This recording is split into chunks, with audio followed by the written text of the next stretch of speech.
without further ado, Bill and Arjen.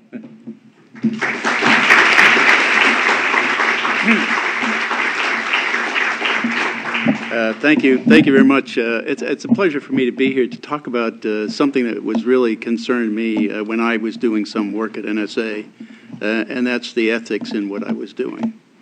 The basic problem, in 1997, I became the technical director of what I like to call the world, which simply meant I was the technical director of about 6,000 analysts at NSA. They managed all the analysis and reporting of all the information in the world, except for ELINTs, which was signals by machines. So this was basically all transactional relationships between people.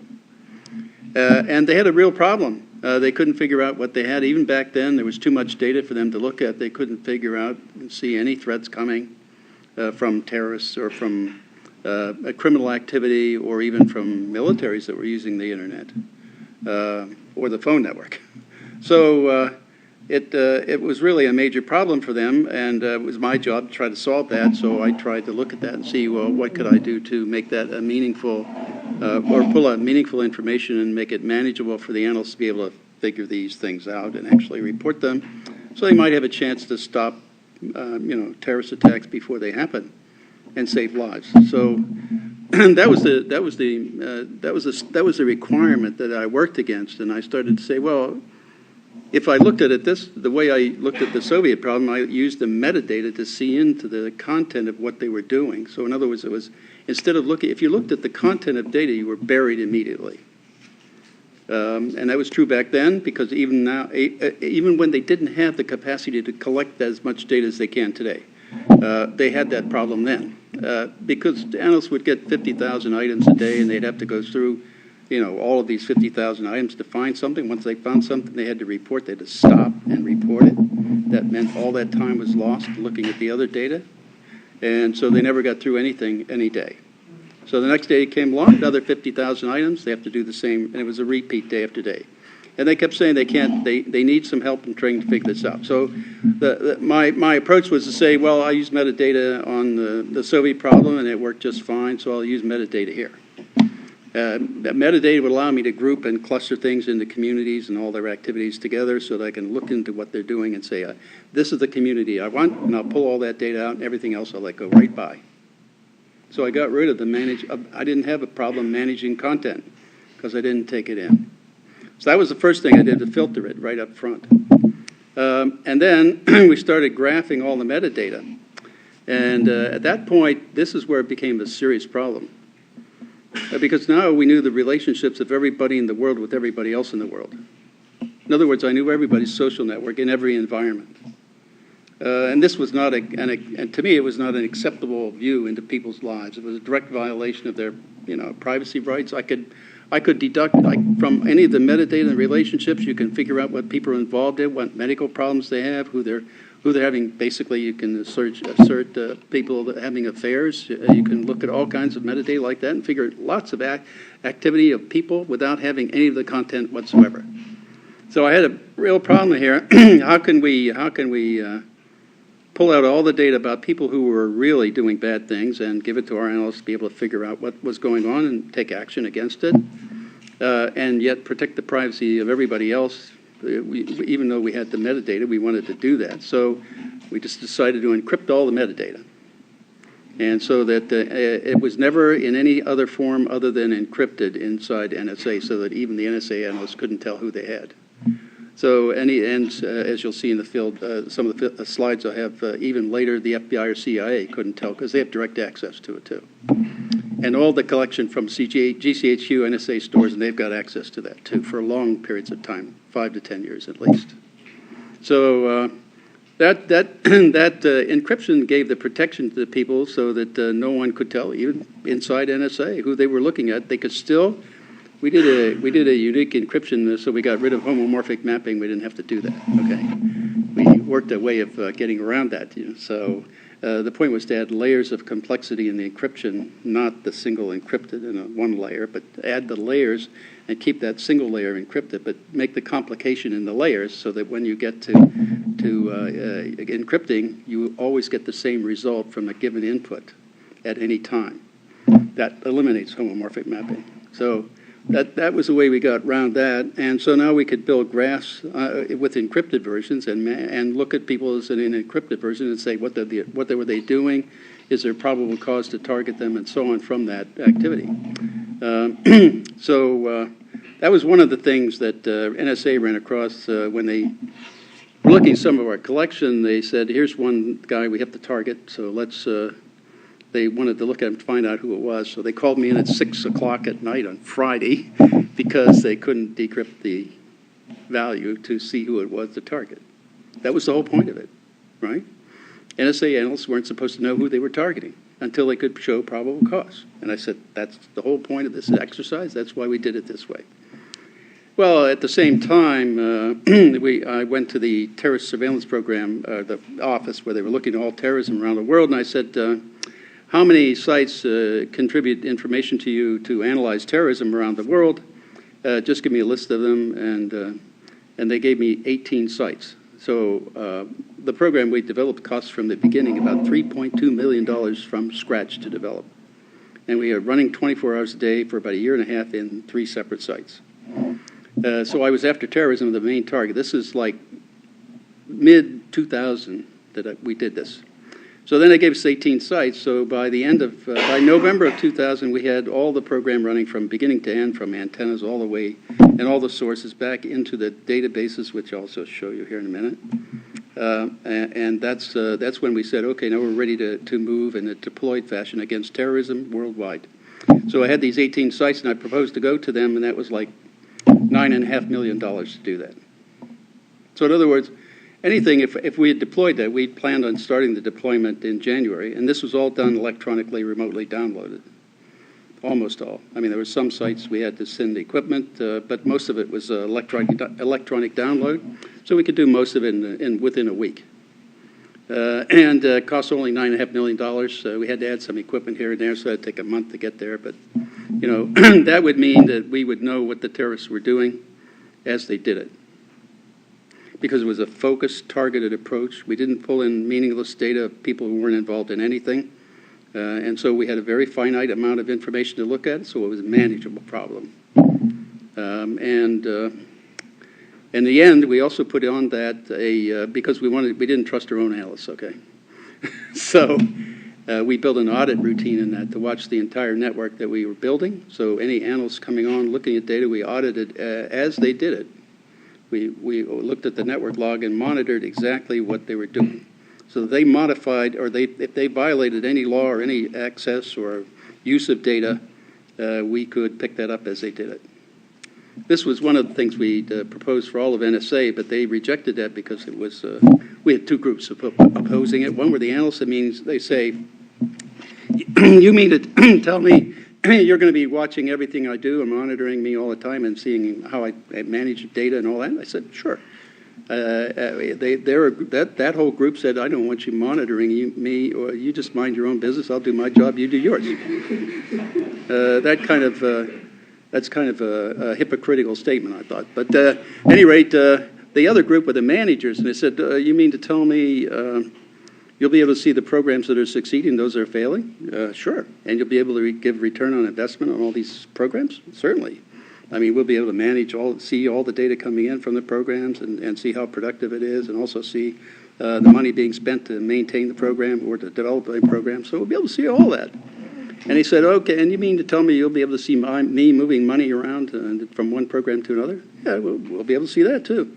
And he said, you mean, these managers are saying, and then you mean to tell me that Congress can come in and look at all this and see what's going on internally? They said, sure, they could do that. You are never going to do this program. So our proposal lasted 1.5 months, okay? That was it. So, but it would have said that Edward Snowden couldn't have taken any data without us knowing it. And we wouldn't have to guess at how much data he took. We'd know exactly what he took. So by refusing to do that back in 1991 and 92, they failed to see anybody doing malicious stuff on the network, and they failed to see people taking data out. And so that's their state now. That's why they don't know what Edward Snowden took. It's just it was a goofy way to do business. But we were trying to protect and follow the law. It was constitutional. We wanted to take it to the courts to manage the whole process, give them the key to do decrypt so they'd have to request the decrypt from the courts. All of that, try to make it legal and as consistent with the law and the Constitution that we had, and making sure that people had their rights maintained and protected. But the first thing that the NSA did once 9/11 happened, they took all the software we did and removed all the filters in the front. So no longer were they filtering out people who weren't related to anything. They were taking in everybody, all the data, everything on the fiber network. And secondly, they removed all the encryption. That meant they knew exactly who was doing what with all the data. It was all right there. The metadata and the names and labels for people, that was all right there for them to see and know who it was. So, and the final thing they removed was the audit routine, because they didn't want to be tracked for who was doing what, because this is all illegal and unconstitutional, and they don't want anybody to know who was doing it. So that was the way they hid it. It was all done in secret, and they had secret agreements from the lawyers, Addington and you, in the Department of Justice, and Dick Cheney's lawyer, Addington. This was called Inside NSA. This whole program was called a Cheney blood oath. If you're familiar with Westerns, the cowboys cut their hands, the Indians cut their hands, put them together, and now you're blood brothers. Well, that's what this was all about. It came out of Cheney's office. And by his comments, I referred to this as a Darth Cheney program, because he went to the dark side. At any rate, and he said that's what he said anyway. So I call him Darth Cheney anyhow. This is how they corrupted it, and that was early on in 2001. Early in September they started doing that, and so the end result was that they had so much data, and now they're taking in orders of magnitude more data and building much larger storage facilities, like the 1 million square foot facility in Utah, Fort, I can't remember the Fort name, but it's Bluffdale, right outside of Salt Lake City. And that's a 1 million square foot facility. They broke ground for a new one last year and last summer on Fort Meade. It's 2.8 million square foot. It's almost 3 times the size. And the reason is their objective is always keep collecting all the data, which is an ever-increasing amount year after year. That means you need to keep building bigger and bigger storage facilities. Because their philosophy is, if you can't figure out what the data means, store it, and maybe some time down in a few more years you'll figure out an algorithm to go through to figure it out. So that's what they're doing, and that's how they're trying to keep up with this material. I mean, my estimate on the Utah facility alone, that it held about 5 zettabytes of data. That's a lot of repetition, no duplication, deleted or anything. But that's a lot of data. The estimate I based that on was Cisco, who said they sold the routers to route data to that facility, and they estimated that from the size, numbers and capacity of the routers, that facility would be taking in 966 exabytes a year. That's about a zettabyte, so that should store at least 5 years. So my estimate was 5 zettabytes. And so that's, but this is what they're doing now and taking in bulk data. They're using it basically, the fiber network, and they're going around the world. They basically use 3 approaches. One, looking at the corporations that run the fiber lines, and they get the cooperation from them. That means they can move in and build facilities inside the corporations with the fibers and tap the fibers and then pass them to processors that handle the sessionizing of the data for the fiber optic network and for the tapping of the phone network, and then just take all that data and send it back to NSA. If the corporations don't agree, then they go to the governments and have the governments approach their corporations and get cooperation through them. And if that doesn't work, then they'll unilaterally tap. That means if they can access the fiber anywhere, underwater, underground, or wherever, they'll tap it and nobody will know. That's what happened to Google and Yahoo. NSA tapped the fiber lines between their data centers where they were backing up the data so that when they backed it up, they got every bit of data they had. Right? It wasn't the simple little part that they were trying to get from a simple program like PRISM, which we'll get into in the next slide. These are the countries now that are participating. The U.S. is first party. The other English-speaking countries here are second party. And then these are all the third parties. About 9 of these countries are participating. Only know a few of them, Germany, Poland, Japan, and most likely Israel. And probably about 6 others. They were outlined in the Rampart A program. If you go on the Google it on the web, you can start to read about the Rampart A program. They used our design, who interface with other countries to do it. Thank you very much. You know, and so this is the what they call the PRISM program. This was everybody focused on this PRISM program. You know, these are the Facebook. All these people are the participants, and this was really a ruse. This is the idea here was to present a program that's actually conforming to the law, where they would give you a warrant and say, we need data on this person. And then these companies would comply and follow the warrant.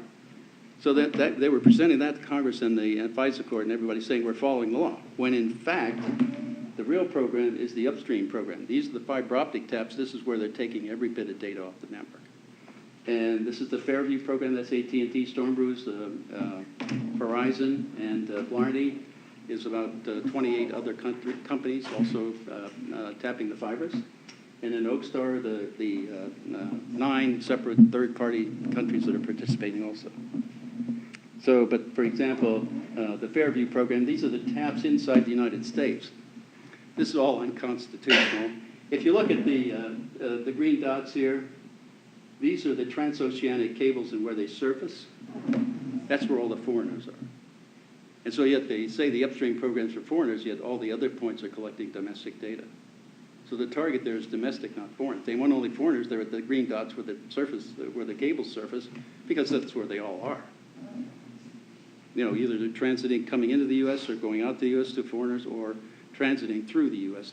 from Asia to Europe, or from South America. It's no coincidence that down here in Miami, all the cables from South America go up to Miami and then go back down to South America. That's so NSA gets a look at all the data in South America. And they make the cables really cheap to rent, so that the bandwidth they gets purchased by a lot of companies worldwide because it's cheap. Then of course they get to look at it through the taps. So that's the Fairview program, and the worldwide one carries all this. The real kicker here is the CNE. That's computer network exploitation. That means they're putting hardware and software in all the switches, servers, and routers around the world so that they control them. So they own the network. So if any data passing through that is data they want, they route it also, dual route it to NSA. So and there's over, this slide is old, but it says there's over 50,000 of them here worldwide. So that's at that time, I don't have a date on this slide, but usually they put the first classification review date, which is like 25 years after the initiation of or creation of the slide. So I don't have that here, so I can't tell you, but I think it's probably around 2010 this was going on. So they had about 50,000, greater than 50,000 taps in the network at that time. And it's only gotten worse because their budget is between $10 and $15 billion a year. And that's being spent just to collect this data and to store it, and they're not doing too well at analyzing it, okay? That's why we have all these attacks that they never stop. So here's the main one of the ultimate objectives is they want to map the entire internet, any device, anywhere, and all the time. That means they want to know where you are every minute of the day, because you can map your devices to who you are and follow you wherever you are and wherever you go, whether you're at home and using fixed landlines or fixed computers, or taking your computer and moving around, or taking a mobile phone or a satellite phone, or any of it.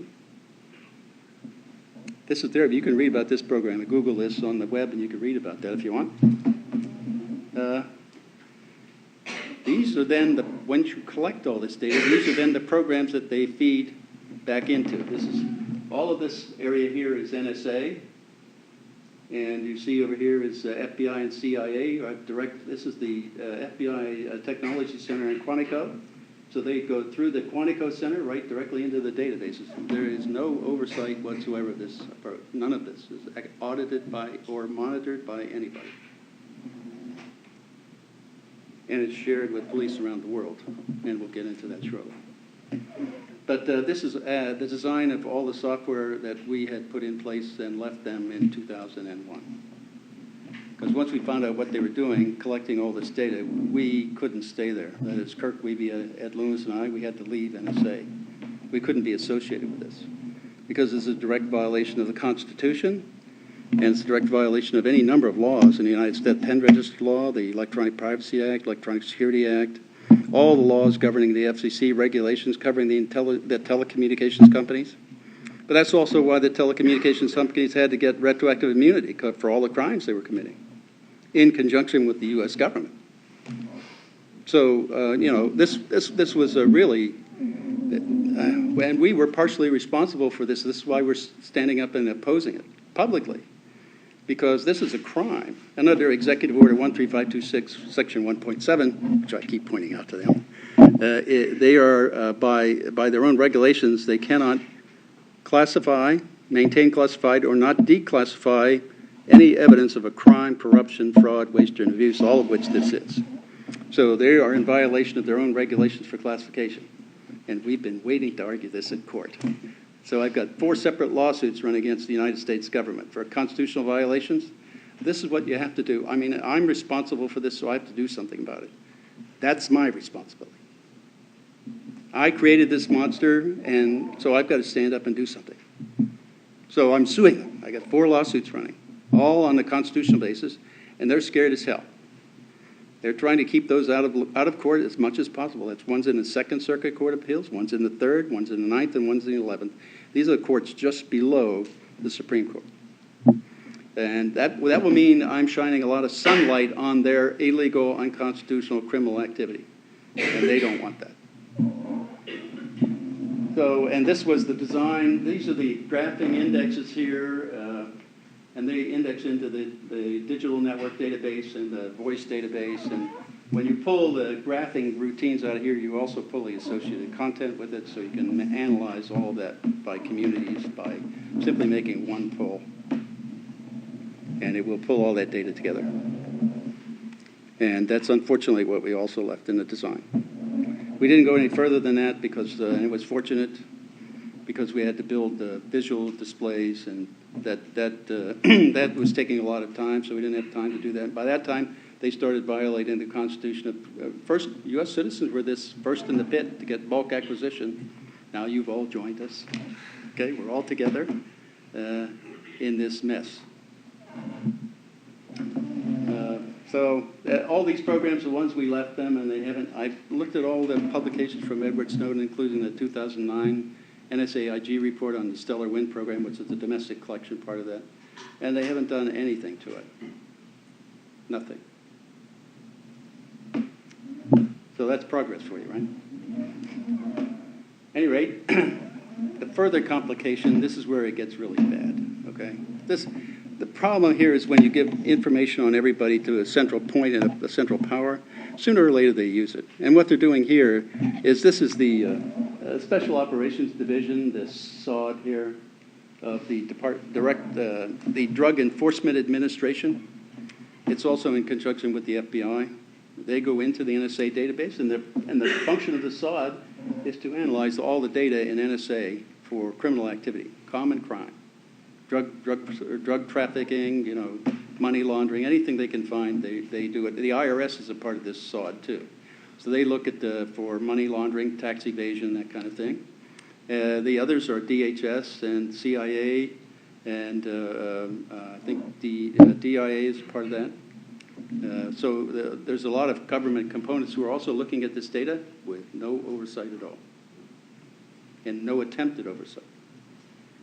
And then you see what they're saying here is, when you can't reveal or discuss it in any kind of reports or files or affidavits. You can't talk to the attorneys or even the court. You can't tell the judge you're using this data in the court.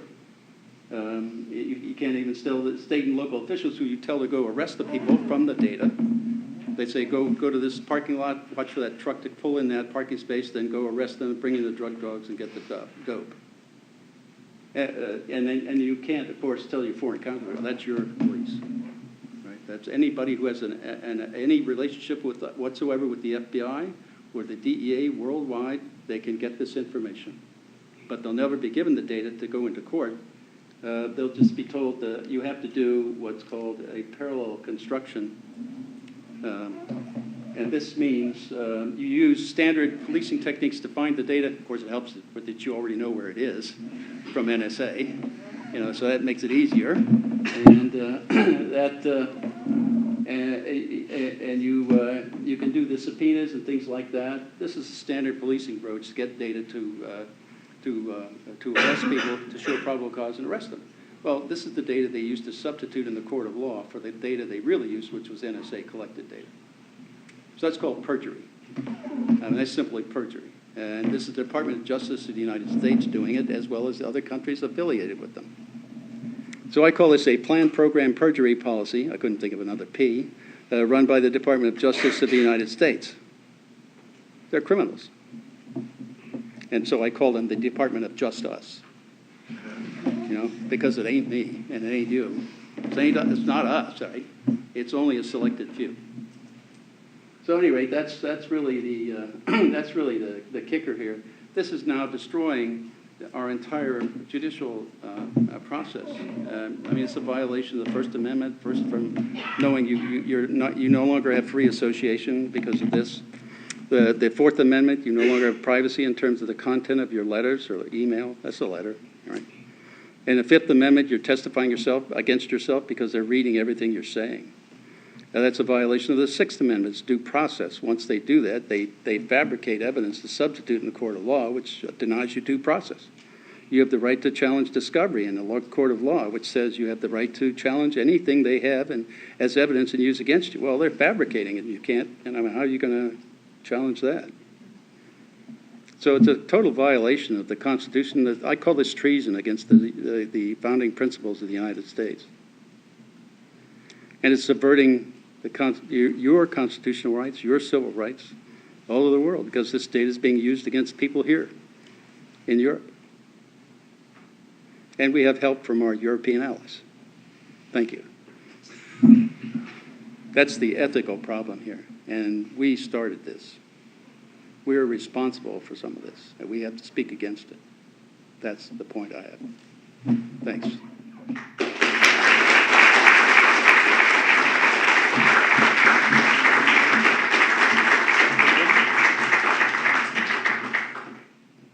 I'll go to the side.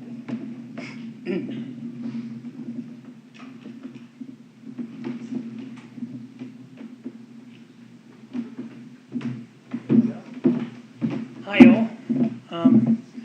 So I'm now actually guest lecturing with Bill Binney in Cambridge. It's like, next level grown up unlocked. It's amazing.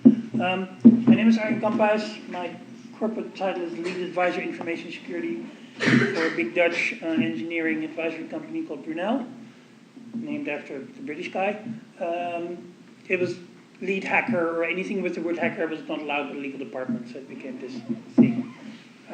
And I get to work with Bill on some very thorny big data problems where we have to do analytics on big data, but then also the data that is collected and processed needs to be secured and needs to be brought into compliance with European privacy laws. So that's sort of my job, to engineer the IT under some of his and some of our other brilliant data science people to make sure that we can actually IT engineer some systems underneath that stuff to make it a technical reality.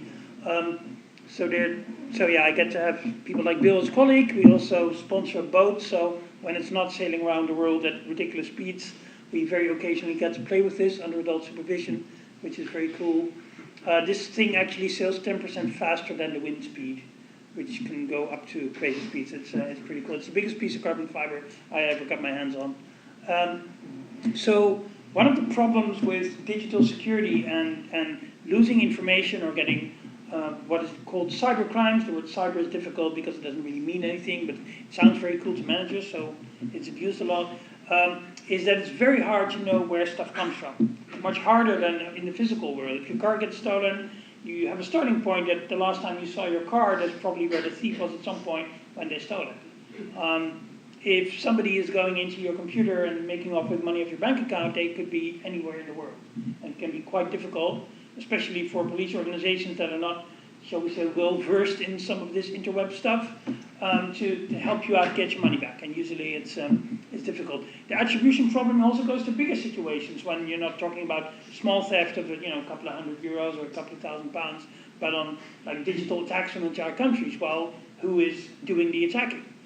Which, if you're making all kinds of plans to counterattack, it's if you're going to hack back, as some legal frameworks are now making possible in Europe, it's hard. It's important that you counter-hack the right countries, right? So if you think, oh, the Russians did it, you're going to counter-hack Russia, a country that has a sort of sordid history of being attacked by Western countries and with nuclear weapons, and it turns out it wasn't Russia but somebody else, and this could get very thorny. So was it the Russians or was it the Shark?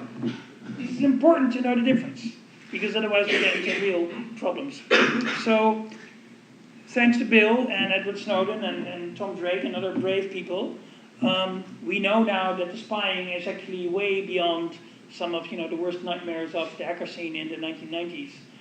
All the stuff you saw in movies from the 90s now seems rather quaint and modest and childish almost, knowing what we now know how bad things really are. So when the NSA says our mission is to know everything, that's not some sort of abstract theoretical concept. When they say everything, they're talking down to the bit, globally, ideally in real time. Right? So for those not well versed in German, the girl asks, my daddy says you can look into my computer, and Obama answers, that's not your daddy. In the summer of 2013, Obama visited Berlin 2 weeks after Ed Snowden went public, because that trip had already been planned 6 months ahead, and American people had arrived in Berlin to weld shut all the manhole covers, and as they do when they come to town. And so they didn't want to cancel the visit, because that would be giving in to Snowden, so that wasn't possible. Of course, the Germans have some history with various flavors of totalitarian governments. They've tried both major flavors and found them wanting, shall we say. So they were not amused. So Obama's popularity drop where it was kind of massive, and not a lot of people came to watch him do another little Kennedy moment in front of where the wall used to be. So why do we do all the spying? Well, as Bill can attest, it's not to catch terrorists, because the number of terrorists being caught by the NSA in this century proudly stands stable at 0, which is about the same number as most of all the airport security and all that stuff. Never caught a single terrorist. Certainly let 2 through, to my knowledge. So it's a failure rate of 100% up to so far globally. So it's not about catching terrorists. It's not even necessarily about national security in the strict sense of the word. It's about national security in the broadest economic sense of the word. It's about political and industrial espionage. It's about messing about with climate negotiations, because your delegation, the American delegation, has NSA-supplied dossiers on all the other delegates that are coming to talk with them. And if you need to negotiate about something with somebody, and you know everything about them, and I mean everything, what they had for breakfast, who they had an affair with, when they smoked a joint, when was the first time they smoked a joint, when was the last time they smoked a joint, and how many in between, and all that, and who else was in the room when they smoked it, that makes negotiation a lot easier, because everybody has something to hide. And if you say you don't, then please come up to the stage and I'll interview you on your sex life from age 11 upwards. We'll post it on YouTube, and then we'll continue the discussion. No takers? Okay, so we're all clear on this, right? Then fine, good. So yeah, industrial espionage. Why do we do it? Because it works. Because it's great. If somebody else spends billions on researching something, and you just grab it. And that's easy. Maybe not as good as making all the discoveries yourself, because you're going to miss some knowledge, but hey, you just save yourself billions. So everybody does that, but none probably more than the United States right now, because we buy all the technology. So we buy their incredible stuff and place it in our organizations, in our homes, in our bedrooms, in our parliaments, in our hospitals. It's everywhere. So this is just some of the sort of horror show, on top of all the stuff that Bill just talked about. So one more NSA internal slide. It's crazy that an organization with their budget, the size of a small country, cannot have better graphics than this, but it's true. And so they're very proud about the fact that the 80 major global technology corporations, these are all American of course, have partnerships with them. They call it partnerships. I would use another word, but this is being recorded, and so we don't want to, do any unparliamentary language. But yeah, so all this stuff is backdoored, broken, insecure by design. It is that way when it comes out of the box, and there's very little you can do about it. Intel chips have backdoors, Microsoft operating systems have backdoors, IBM mainframes, all this stuff. And if you switch this off, in most Western countries, you're basically switching off the country. Now, it's not just the fact that now you can no longer watch cats on YouTube, which in itself is a small disaster. Also, the supermarket that you get your food from is going to be running out of fresh produce, probably within about 36 hours. And if you take a big city like London and it runs out of food, people are going to start acting very, very irresponsibly in a very fast manner. And the police force is not going to be able to handle that. So this is a pretty bad situation. It was already bad before we had an impulse-controlled individual in the White House. But I think now maybe things are getting even worse. So not content with just, having most of the planet under a kill switch that they can execute at any time, somebody in the US thought it was a good idea to go on for full cyber war in the context without even declaring war. So America, with a little bit of help from Israel that they didn't really appreciate or want, it was more of an accident, created the Stuxnet virus against the non-military nuclear installation in Natanz in Iraq. A country at the time where the CIA's opinion on it was that they did not have a nuclear weapons program, and that the installation in Natanz was actually a legal civilian program. So not just me and a bunch of other people saying that is actually the national intelligence estimate on Iran out of 2007. But yeah, it had to be destroyed anyway, so they built a virus that took on the industrial controlling equipment sitting in between the computers running the factory and the actual centrifuges spinning very fast, being filled with uranium hexafluoride gas. Of course, the virus escaped into the wild, as viruses do, because they replicate. So it ended up breaking lots of other stuff. And then, of course, people figured it out. People got copies of the virus, and it was reverse engineered, and people studied it, and we traced it back. And so this is how we know all this stuff. Of course, a copy of the virus is now available on archive.org. So if you have ambitions to take down some big chunk of industrial real estate somewhere, go to archive.org, download the virus, do some programming, and have some fun. So Iran, of course, not very amused about the fact that one of their prime pieces of industrial real estate was being messed up by some foreign entity. So they formed their own little group of doing comparable things with comparable skill sets and took down all 33,000 computers of Saudi Aramco and wiped them clean down to the BIOS level in a single night. Basically a way of saying to America, hey, you want to play? We can do this. And then everybody stepped back from the brink and started behaving slightly more responsibly, thank God. So 40 years ago, this was top secret. Now it's on Wikipedia. That is how technology develops. So initially only one country had the bomb, then two, then four. Today, probably 30 or 40 countries could manufacture nuclear weapons if they had that desire. Technology democratizes. In the end, everybody has it. Now, with nuclear weapons, this is a very slow and painful process, and we have some measure of control over it, although maybe not as much as we'd like. With digital weaponry, the time frames are much more compressed, and of course, the threshold to get into it is much, much lower. And so this is a problem. So this is a world map of internet-connected industrial control systems, and it sort of tells you why doing this cyber war stuff is an incredibly bad idea for the West. Because it's not a question of if we're going to lose a cyber war, it's just, is it going to be in the first 5 minutes or the first 30 minutes? It's going to be really, really, really messy. And we really shouldn't be antagonizing other countries into developing weapons capability of the kind of weapons that we are most vulnerable for. It is a truly, truly silly and destructive policy. Of course, building digital weapons and then leaving them around on the internet is just a really, really bad idea, but it happened. So last year in the summer, we got a whole Cisco attack toolkit that became available online, and many of my colleagues spent quite a few weekends fixing up a very large number of Cisco networking equipment to just keep phone networks going and stuff like that. So it could have been a lot worse. It wasn't.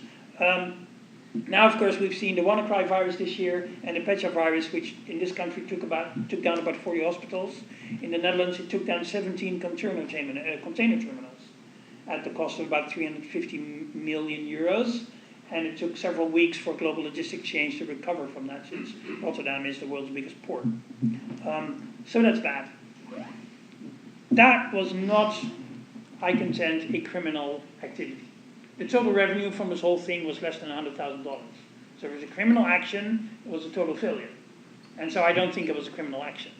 I think the criminal stuff was just a thin layer of veneer to hide what was actually going on there. And what was actually going on there is somebody found a bunch of cyber weapons online and was testing them. Because if you have a weapon, you have to test it. Now, if you're the NSA, and your yearly budget is the size of a medium-sized country, then you can replicate, a chunk of the internet in-house, air-gapped from the rest of the planet, and that's where you test your stuff. But say you are a very small country, or maybe you're not even a country, you're a company, or a terrorist group, or, I don't know, a bunch of bored Pakistani students. It could be anybody. And you have found a weapon and, played with it a bit. So where do you test it? Well, you test it on the internet. And then somebody else calls it the WannaCry virus when it takes down 40 UK hospitals. And, you probably learned something from that test. We don't know who learned and what they learned, but somebody learned something. It was interesting. It was sort of like this, little nuclear physics experiment. It was supposed to be a 6 megaton blast, but we didn't really understand lithium-6 isotopes very well at the time, so it turned into a 15 megaton blast, which for the people in the forward observation bunker was not a lot of fun. Also for the people in the Japanese fishing boat, a very bad day.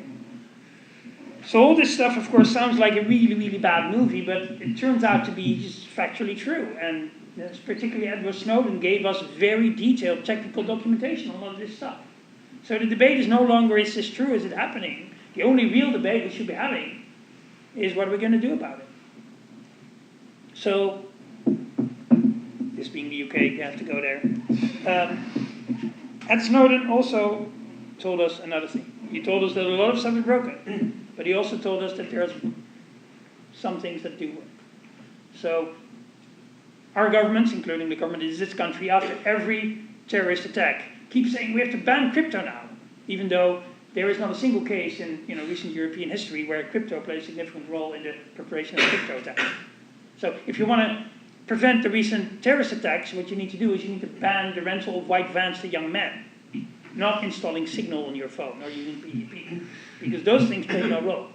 Right? So are our governments stupid, or is there something else going on? I'll leave this as a question for the audience.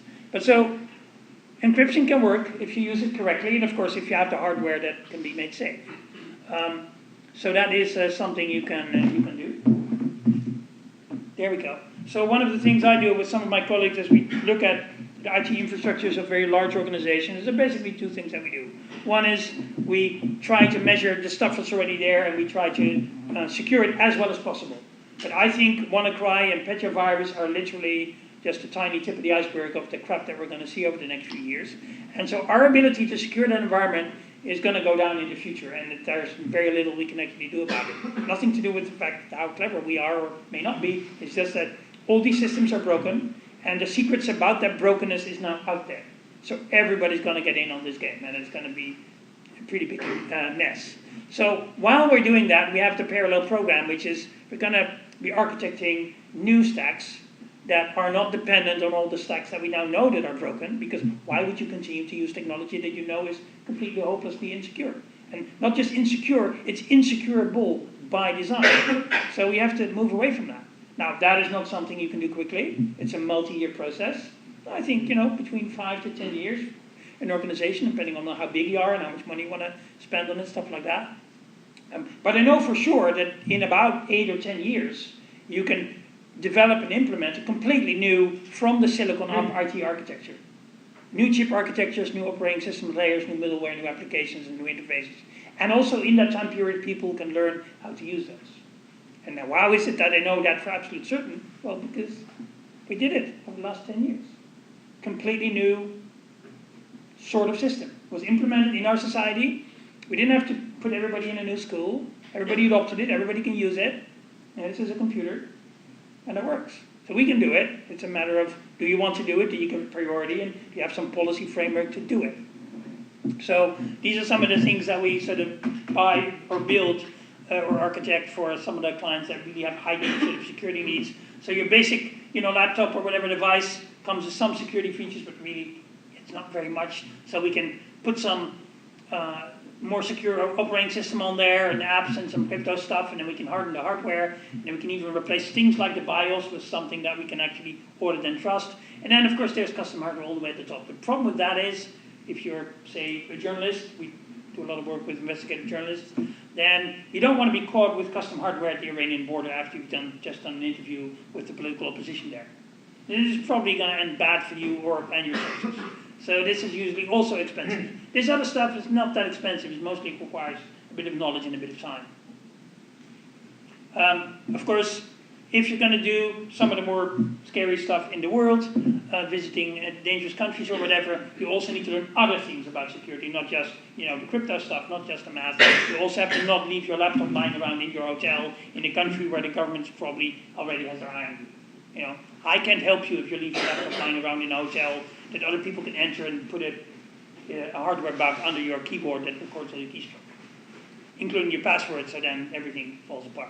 So yeah, we train people into this stuff. And it's remarkable how fast you can teach people, some basic security stuff. A couple of days if they're motivated to learn this. So this stuff helps against mass surveillance. I would suggest that everybody should be using that as a bare minimum. And then, well, how far do you want to go?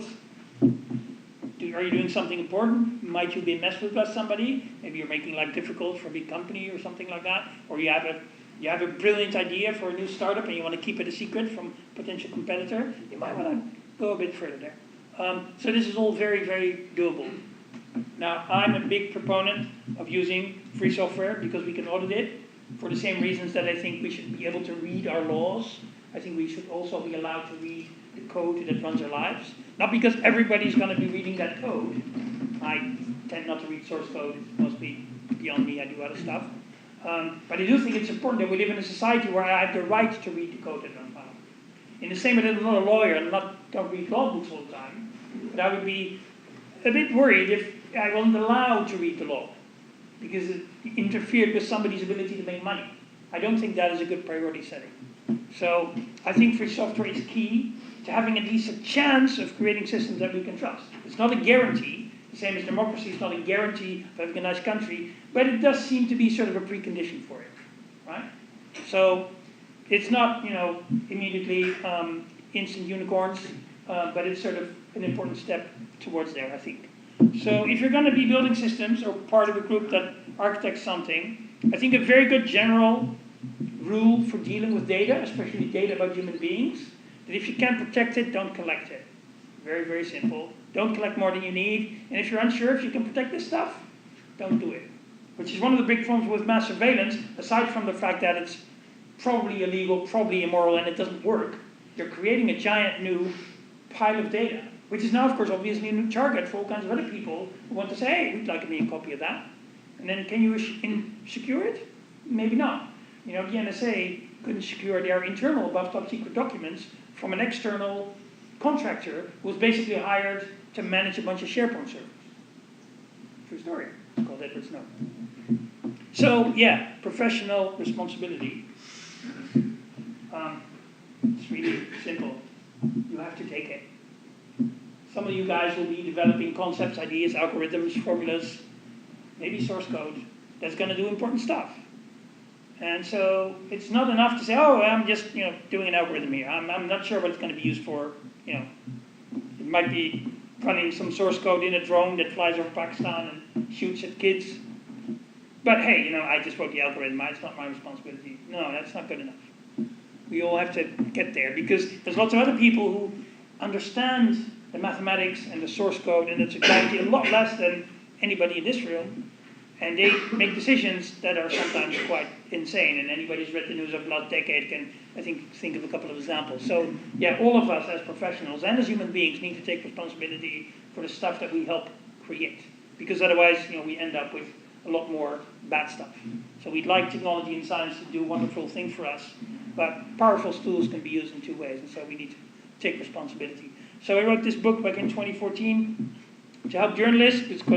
It's the internet, we're all journalists now. So if you just want to get some basic tricks on, how to do this stuff, then this is written for non-technical people. So I think that most of you should be able to get through it in a few hours. And it just tells you how to set up your laptop with some basic tools. And if you want to go a bit more paranoid, there's some tips in there as well. So it's a free download. The entire text is, of course, Creative Commons license. So if you want to take a bit of data and reuse it to explain, to your local school 12-year-olds, then please do so. Make a version for 12-year-olds if you want to do that. Don't ask my permission. Just go do it and go fix some problems. So that's me. And I think Bill and me are going to be here for a bit. So questions. Either now or later when we're having pizza. And thank you all for your attention.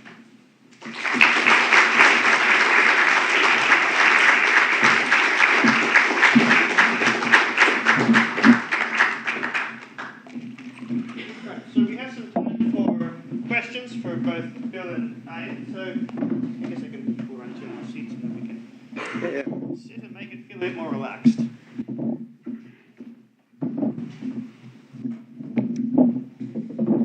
So, does anyone have any questions? Yes. I have a bunch of questions, but I'll try to just ask one or two. For William, can I ask, at least before the Bush government started removing your safeguards, how were dual citizens treated? Because I understand there was an attempt to focus on foreign nationals. But not as some people are both foreign nationals and U.S. citizens. They were treated as U.S. citizens. Okay. Thank you. And when they went to mass collection, they were collected too. And I've used your CIJ guides to help train people in charities. Thank you very much for writing it. All right. In it, you mentioned the Intel management engine, and you talked earlier about freeing the BIOS. Yep. I was wondering, maybe for both of you, William, you might be aware whether the NSA was or has more recently been successfully exfiltrating data via the management engine. I don't know about that specifically, but they've been exfiltrating data for a very long time, using many different methods. I think some of the close-in methods, if you looked at the 30C3 talk that Jacob Applebaum gave, he pulled out a lot of data from Snowden's material to show a lot of the close-in access stuff. I've seen that talk, but I don't think it covered the... It mentioned the Intel, and so we now have some methods on certain specific hardware platforms to disable it. That appears to work. Still testing some of this stuff. Previously, there was a specific model of ThinkPad X60, which haven't been made since 2009, and we're running out of them. They're becoming sort of heirloom laptops now that you have to inherit from your grandparents. And careful, wipe them with a cloth.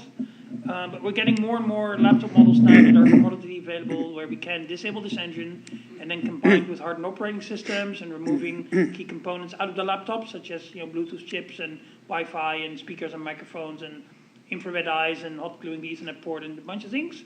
Then you can have a reasonably hardened laptop for a commodity cost level. I wouldn't say hack-proof because I don't know everything the NSA has, because some of the stuff they have is sort of kind of out of Star Trek. But you can make it a lot harder than with the ordinary. I mean seriously, some of the documents I read, especially in that 33T talk by Jack Applebaum, that really is Star Trek-y sounding like. Looking at somebody's screen from 15 kilometers away by bouncing microwave radiation off the laptop. That was operational back in 2008 in Afghanistan. It's not a fantasy, that's technical reality and has been for almost a decade. It's not shared with us, mostly. But so we are moving forward, I think, to creating more secure devices. Luckily, we already have a bunch of software stacks that are not perfect, but that are pretty good. So combining those with, CPU architectures that we can control and BIOS architectures that we can control, I think we have a chance to create affordable systems that non-technical people can use with a little bit of training that are significantly hard to get into, so you can't keep a secret. And we see with, certain high-end sort of investigative journalists, and also with organizations like WikiLeaks, that despite an extreme regime of surveillance directed against them, often individually with massive resources, they still are able to maintain secrets. So there is sort of a forward path, but we're not really investing the resources in it right now that we should. But I think there is a solution there. Yes. All right, so you're talking about journalists and securing their hardware and their software. But one of the things that WannaCry revealed this year, and I mean that of course was a Microsoft backdoor, and everyone is using, most people use Windows computers, and if they don't have a personal Windows computer, then they're using a Windows computer generally at work or in the university, or in the hospitals and the stores, etc. So that for me is the bigger picture, because you can't just go and replace everybody's Windows computers and now get people to adopt a new system or new custom hardware or new custom software. So going forward, how do you actually get into a situation where the entire world is using more secure operating systems? Because quite frankly, because of how proprietary software works, we're all pretty much, and when I say we, not just people, but organizations, are addicted to these proprietary software, Windows hardware, Intel chips, etc. We can't get out of that ecosystem. Well, no, you can. You have to make it a priority.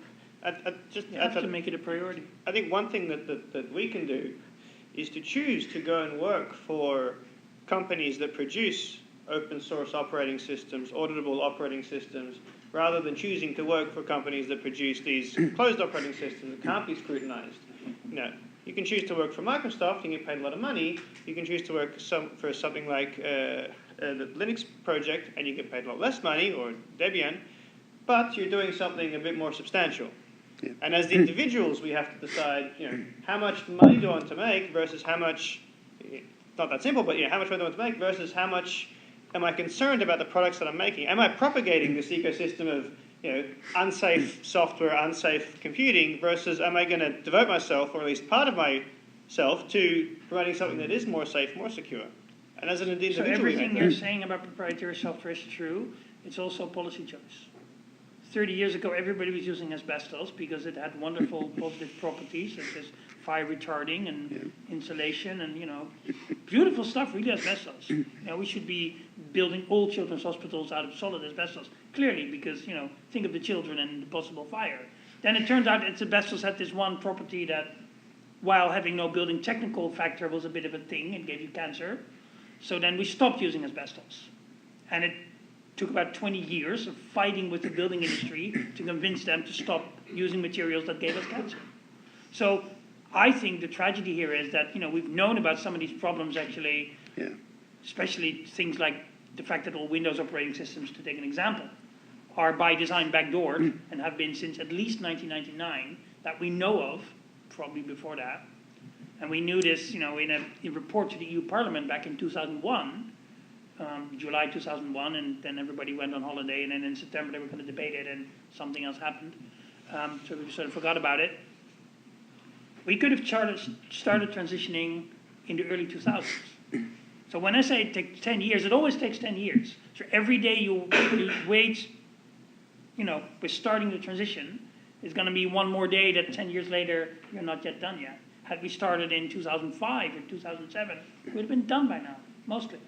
And Europe would have saved itself, I don't know, something like €1 trillion or 2 trillion euros in license fees, plus a humongous amount of cost of management and risks and security and cybercrime and all this, suffering. It is weird to me that educational systems mandate an operating system produced by a multiple convicted economic criminal as a good solution, which is also the single most vulnerable platform on the planet. Why do we do that?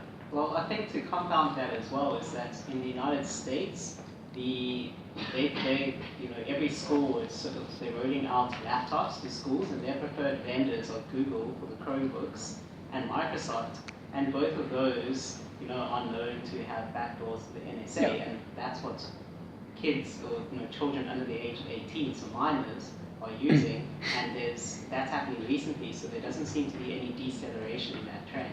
This is true. So, I don't think, we should bother too much with what our friends in the colonies are doing, because they're doing all kinds of crazy shit, like not having health care and giving AR-15s to mentally deranged people.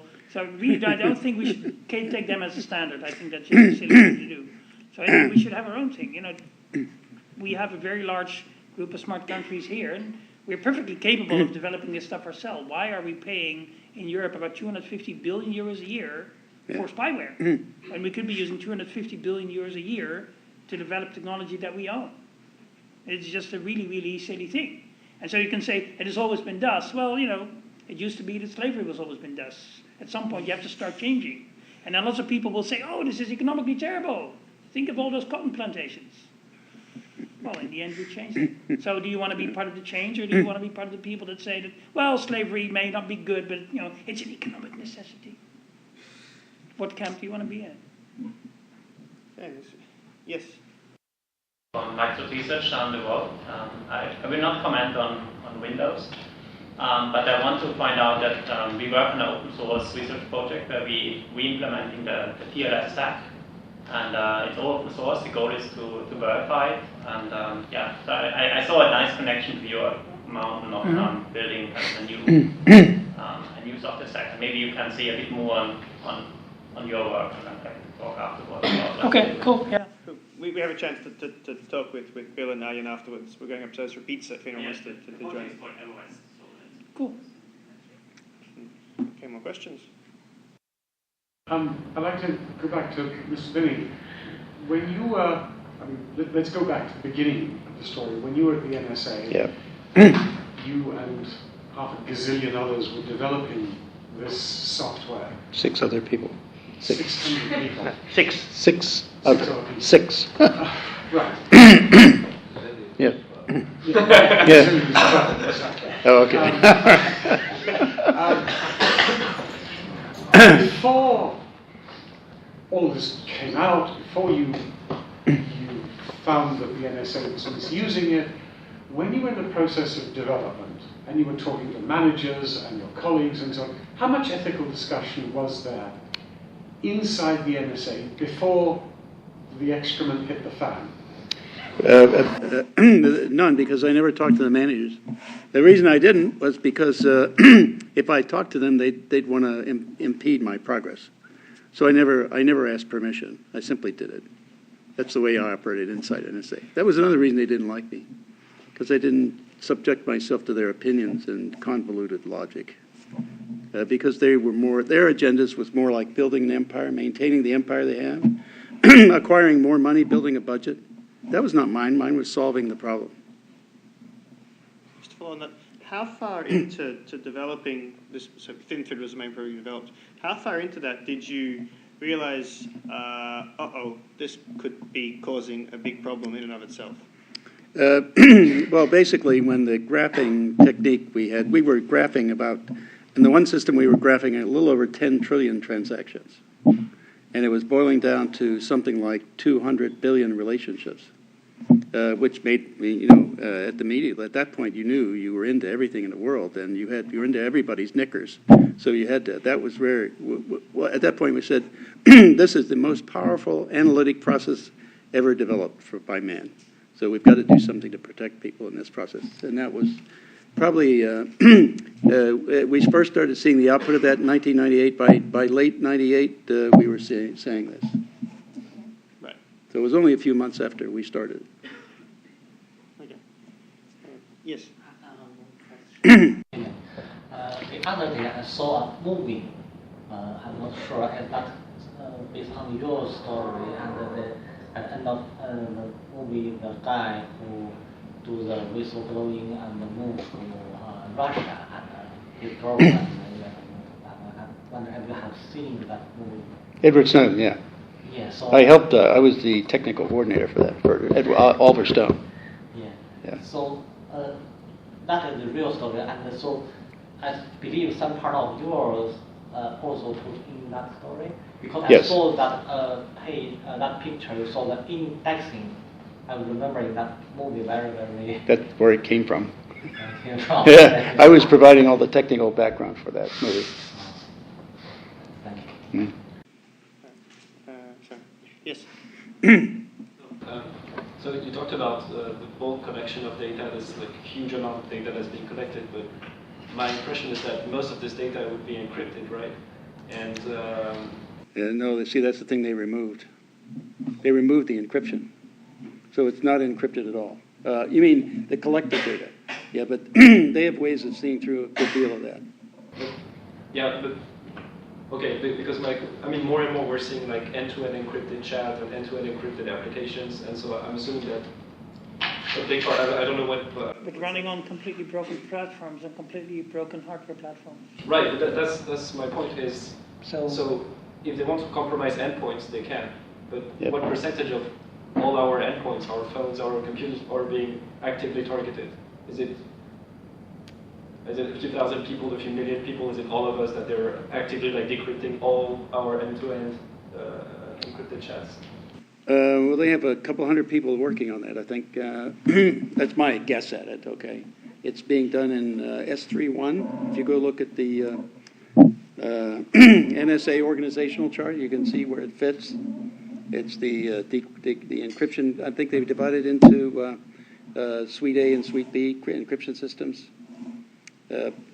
I think the fundamental difference is that the open source is in Suite B, and the governmental, military kinds of things are in Suite A.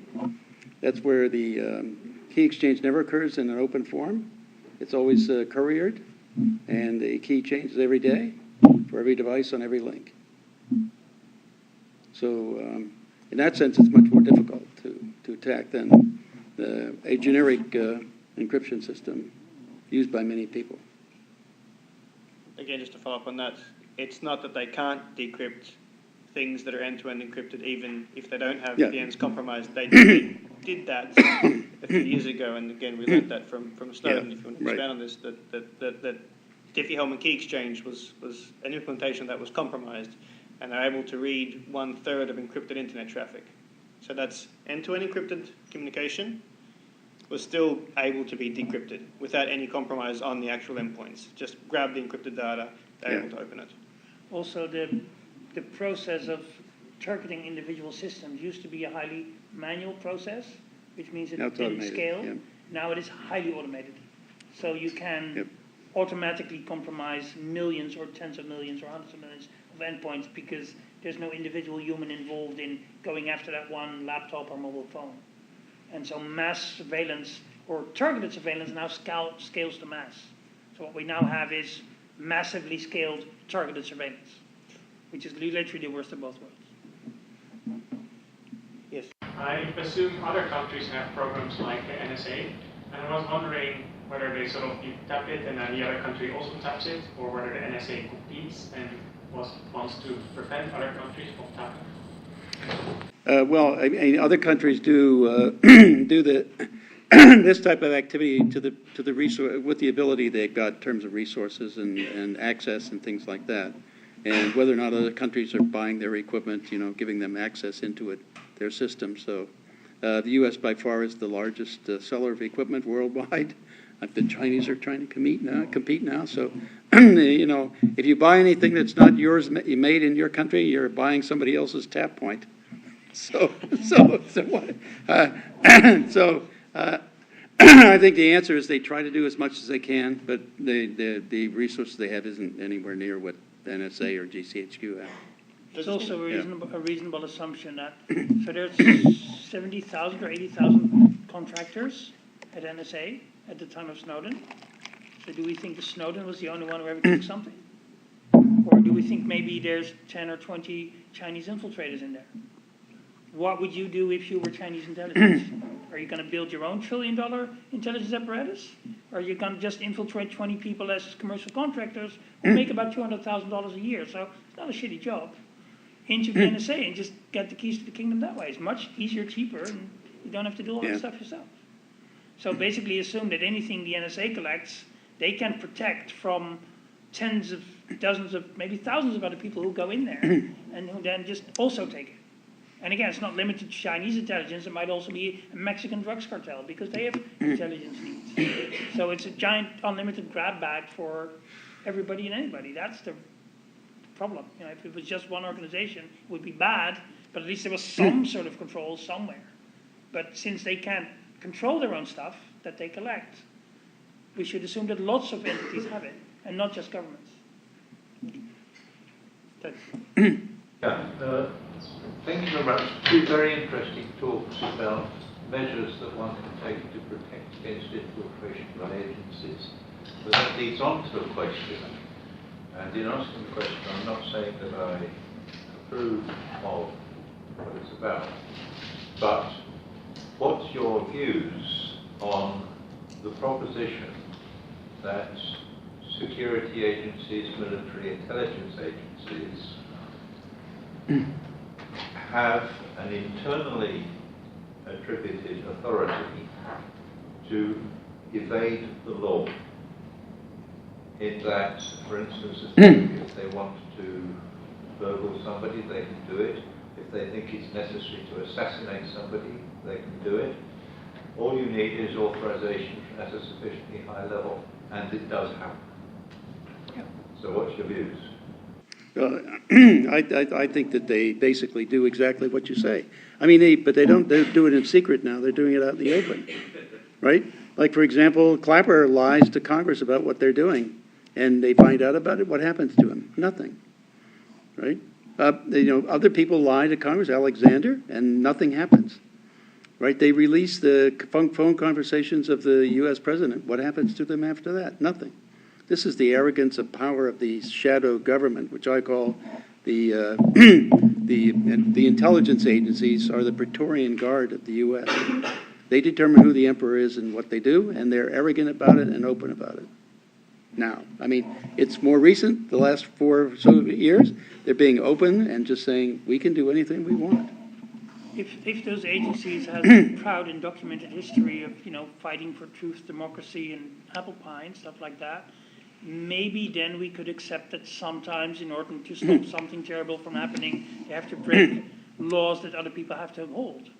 Instead, of course, they have a very proud history of going after politicians, environmental activists, journalists, and so forth, toppling democratic government. I mean, the list is endless, right?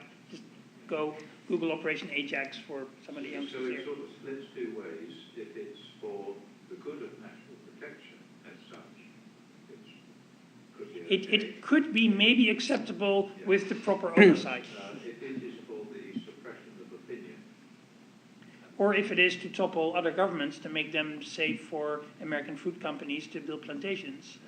Or, there's people there who have elected the wrong leader and we want their oil because obviously it's our oil under their sand, as we all know. We use it for freedom, so it must be ours. Then this has nothing to do with national security. The term, by the way, certainly in this country, which has never been defined. So it can literally mean anything, which is really, really scary. So I think there's just historically very little reason to trust that these agencies appear to have our well-being in mind. There's just very little proof for that position. And that is the problem. Yeah, I just say that no government can trust any of the intelligence agencies they've created, period. Yes, it's fine if the people who run the agencies are, so to speak, strictly moral, except in cases of necessity, but when they misuse the power they have, which they have the authority to misuse, then that's bad. But if technical people like us keep throwing them powerful technical tools day after day after day, here's a new toy, work with this, play with this, use this, then it's almost unsurprising that they realize they have this giant vat of power they can wield and exert, and they're going to do that. And we are the suppliers of that. We produce those tools. We write that code. We write those algorithms. We develop those techniques. That's us. So if we're going to start pointing the finger at these higher level managers and entities that are doing this, we have to take some responsibility ourselves for empowering them to do it. Yeah. I wanted to thank William for fighting the lawsuits that you're fighting, and I hope that you end up with something like a church commission that will actually have some teeth. I was wondering whether, and this is partly apropos of the question that was asked in the front, whether you've looked into the laws that protect the rights of children as another possible lever. Yeah, in fact, I raised that over here in the UK when I was here last testifying in the House of Lords. Yeah, I raised it with some people here, yeah. I mean, it's scarfed up just like all the data. It's a part of all the data. They're just taking it all in. So they're in there too. And there's no filtering. If a 10-year-old writes some email or something, it's in the base. So things like the UN Convention on the Rights of the Child Yeah. could potentially be applicable. Yes. If children have special, not everyone here might know this, but children have greater human rights, essentially, than adults do, because of Right. the fact that they have... But it didn't seem to make any difference with the investigative powers bill vote in the House of Lords. So. I'm not saying that was the right outcome. Yeah. Yes. The US and indeed most Western intelligence agencies have quite a long history of toppling in other regions of the world and being very heavily involved in directing politics. So how long and to what extent do you think that the US intelligence agencies have been directing these methods at their own government to further their ends? We actually Kirk Wiebe and I did a study on that, okay? How much time in the existence of NSA have they not been spying on U.S. citizens? Well, the Shamrock program ran from the World War II, started beginning of World War II, all the way up into 1975, about that time. The Church Committee kind of stopped that. Then the Minaret program was picked up by Nixon and carried it from 68, I think, to about 75 again, or maybe 76. And there was some spying even on the Church Committee afterward. The primary target there was Senator Church, because they had to know what he was thinking, where he was taking the committee, and what he was planning for NSA and the other FBI and CIA. Those are the three primary targets of that committee. So we ended up saying that at most we can only prove that they weren't spying on U.S. citizens 40% of the time they existed. So about 60% they were doing it, 40% we couldn't say. Yes. Probably a trivial question. What's your reaction to the suspicions raised about Kaspersky's software? Well, I'm not sure about all the suspicion, but I think what they're trying to do is discredit him as a source of for cybersecurity or cyber comments on security, and that's probably because they want to discredit anybody who might give a different opinion, right? Like, for example, the Russians did it, of course, right? Everybody says that, right? But if you ask them, what is the evidence you have, they don't have any. They can't produce any. But the mainstream media this is what Adolf Hitler did. Hitler did this. So, I mean, all dictators do this. They simply, if they want people to do something, they create a lie, make it a big one, tell it off until everybody believes it, and get multiple sources to say it from all different directions, so that people say, oh, that must be true, That's the fallacy of repetition, right? There's no evidence behind any of it. In fact, what Arjen had mentioned, we when we found out that they were downloading 16 gigabits in 87 seconds off the DNC server, we said, well, how the hell could that get to Russia across the network? Well, it can't. I mean, we can't even, the most speed we got was 12 megabytes per second. That's it. And we needed something like 4 times that, because the highest rate of transfer was 38 megabits per second in that transfer. So, we said that had to go locally.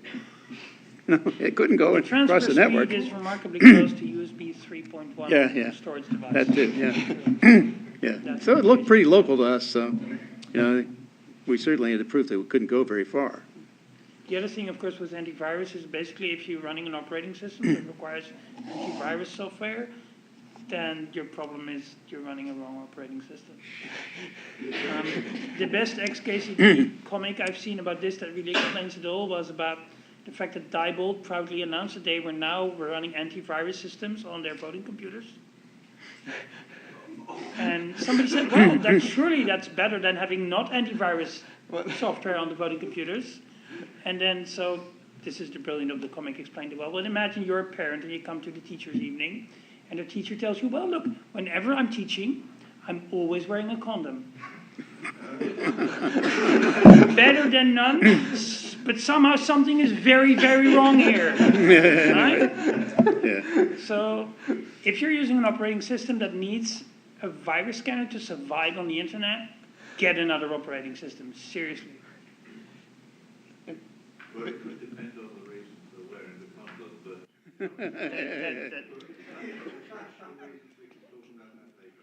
I'm glad I'm not a parent. So you said that you created this system, this monster, I think you called it, and then you then said that you were responsible for speaking up about it, that as it's misused.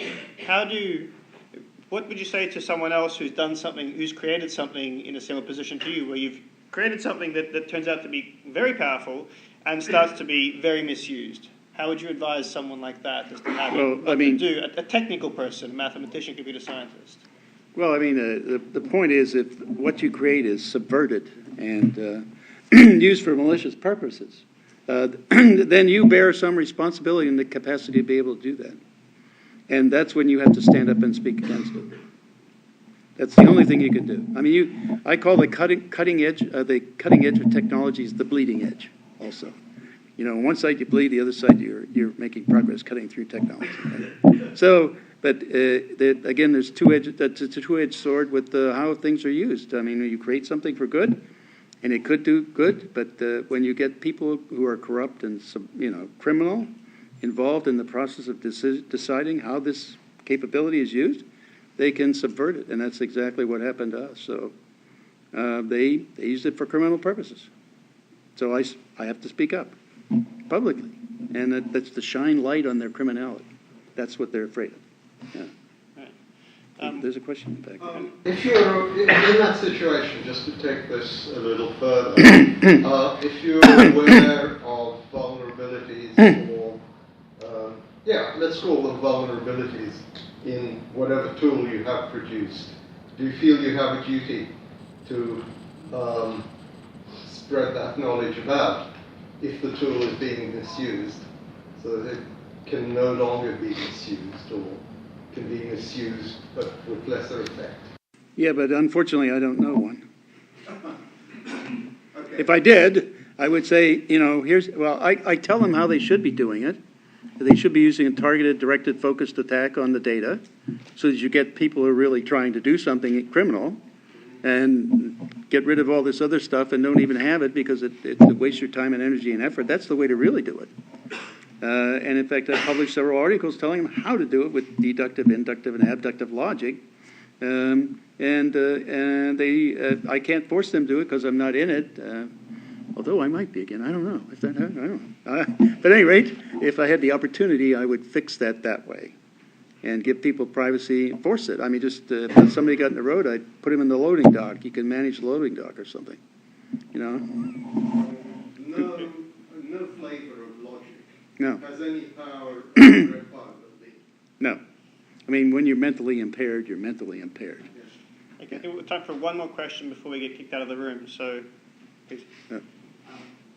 So at the moment, it seems there's a very vague picture with national security. So the NSA collects a lot of data, or actually analyze it and they just store it. Is that just the end of the story and there's nothing else and we're all screwed? Or are there other things being done at the moment that how do we do that? And it seems like somebody was interested in national security, it is then leading the good join, because at the moment it seems like, say, if you were joining the NSA or something, you'd be propagating, the sort of data system. So is there anything that you can be doing that's sort of more concrete than just sort of that was really said? Well, if you can't sue the bastards, okay, you have no grounds for suit, why you can support organizations, the privacy organizations or civil liberties organizations. We have a group, a coalition in the United States that has outreach to about 10 million people in the U.S., and we're working with them to try to get, and also with members of Congress. We have a Fourth Amendment group in Congress that wants to support changes in this, what they're doing. After the Snowden material came out in late July of 2013, the Representatives Amos and Conyers, Republican and Democrat, formed a coalition in the Congress of the U.S., the House, and put a bill together to unfund the NSA activities. I was supposed to talk to them to give them some idea of what was really going on so they'd understand it. Well, when a date and time was considered for that talk, it was published, of course, in the Congressional Record, so-and-so is coming down to talk to such and such a group about such and such. That all goes in the congressional record. Well, when that happened, then the then President Obama called a meeting of all the Democrats in the House at that date and time. So they killed that meeting. That was 4 days before the vote. And so then the vote happened in the House, and they had been lobbying, Obama and Alexander, the head of the NSA, had been lobbying to stop this pretty heavily with all the members of Congress. And so they lost the vote by 12 votes out of 435 in the House. 4 days after I was supposed to talk, but Obama, that's how you subvert the process, okay? And this is what they do. But if you're a mathematician or a computer scientist or technically inclined or, the smart kid in the neighborhood who fixes people's computers, then you can help them get on systems that maybe are better than what we have now because they're out there and people need help getting there. And we need people to build those systems and make them better and get us better crypto and get us better architectures. And there is a ton of work to do. And actually, it's amazing if you can be part of that work and if you can help build systems that will free people from some of this stuff. And that is probably one of the greatest things you can do, and probably as a professional in your life. Now, maybe you won't get as rich as some, asshole who destroys everybody's privacy, like Mr. Zuckerberg, but I think you're probably better at that. Actually, he has 1.5 billion slave labor. They all work for him for nothing. Anyway, I would say when you're doing these things, always think out of the box. Don't think conventional. You know what the conventional is. Think differently. Think of a different way of doing things. That's how you can be creative. That's the fun part of it anyway.